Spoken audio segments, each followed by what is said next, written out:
Well done, Gino. I like that, as a matter of fact, and I will do so. Cosmo Macero of O'Neill Associates, Peter Cadges of the Boston Phoenix. Let's start with this gentleman. Either of you related to the president? Not that I know of. I'd rather not. Well, not that I know of. How is it there's another No. relative living in Massachusetts under suspicious circumstances, and no one ever knew about it until now? Now, what are the suspicious circumstances? That he goes to the Chicken Bone in Framingham, or the... Is either of you familiar with the Chicken Bone, I guess is question number 2. By reputation. By only. reputation. But indeed, it has quite a reputation for some of the best live band karaoke in the Commonwealth. You Live go there, band karaoke? Live band. You go up there, you can sing, you can play the guitar, you can play the drums, you can play the bass, you can do the whole band. And it's kind of a big deal for people in the Metro West area. They play the presidential theme in the place is the question, because his have to half-uncle apparently, or allegedly, had a couple of beers too many there, gets pulled over for drunk driving by Officer Chris Stahl, which is my favorite part of the story.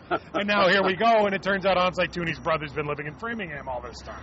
I love how the relatives are throwing out the president's name and kind of a little indignant. Like, Zatooni's tells the Herald, yeah, why don't you call the president? Like, how about a little hand, you know? And then this guy allegedly intoxicated says, oh, maybe I'll call the White House. Apparently did. How many drunks in America have been pinched and have said, I'm going to call the White House? Probably a lot. This guy, at least, maybe they'll take the call. Well, maybe they take the call. There's so many unanswered questions, but he says to the cop, maybe I'll call the White House. Does he then say, do you have their number? Or does he have it? Of the 100 things I might say if I was pinched for drunk driving, I'm going to call the White House, might be one of them. This guy, they'll pick up the call. It's pretty good. Pretty good. Yeah, it's not a good day for the Obama family. I mean, the worst thing that's happened to this guy is he's in the news.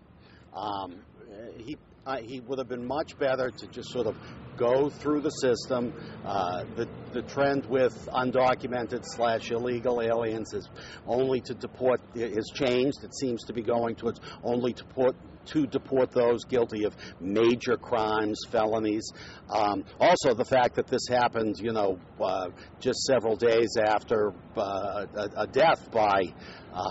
Well, the secure communities issue comes up for the governor now, Cosmo, because he already tried to dodge it in the horrible case out in Milford, but now we got this again where ICE literally had papers on this guy and had contacted local authorities saying, if you have any run-ins with him, don't let him go. That seems to be like what the secure communities idea is, and it worked in this case, and yet the governor is opposed to that. Yeah, his response has been understandably political and safe. And muted. Illegal is illegal. There's the right way to deal with things. So, whatever that is. And muted. And kidding aside, drunk driving is no laughing matter.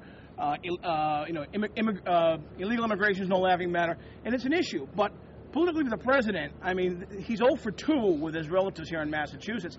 And to kind of call him out publicly. And I honestly think the way she says that to the Herald, she's got a little bit of an attitude like, you know what? I'm not getting any help from my famous nephew here. Does anybody I guess there's a couple of questions. One is, do you believe that he knew of this guy? Number one. And number two, if you're this guy, how is it you never let this slip? Well, this guy, perhaps like a lot of undocumented aliens, is used to living below the radar. Whether the president knew or not, I don't know. That, we're going to have that famous scandal question. What did he know? And when did he know it? We never really got that answer with Zaitouni. Again, they'll run out the clock. Cosmo, do you believe that there is any chance whatsoever this guy will ever be deported?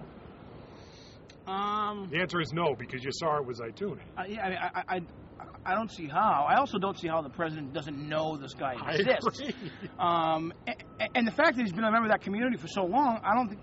How could he not know where he lives? So it's, I'd say it's the story of the untold facts of the president's family.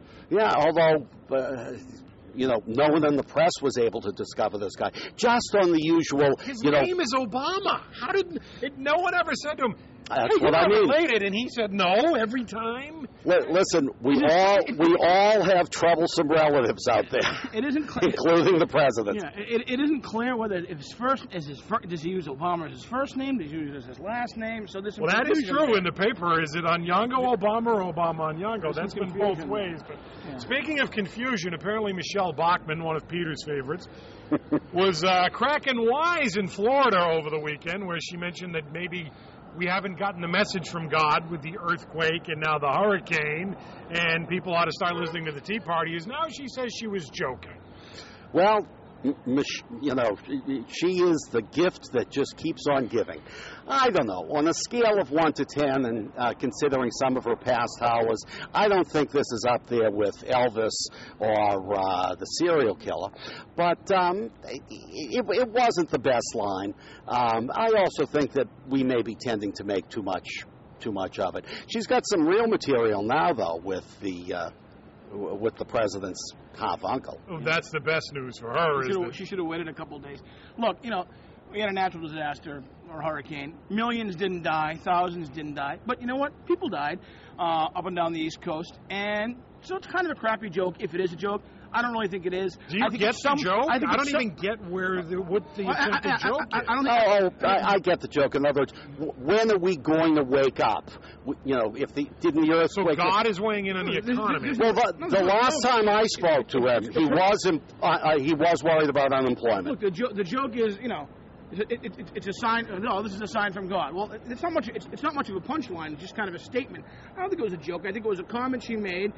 And it kind of fell flat, and they're doing damage control. Whenever you have to explain that you're joking, you're in trouble. The fact is, her audience laughed.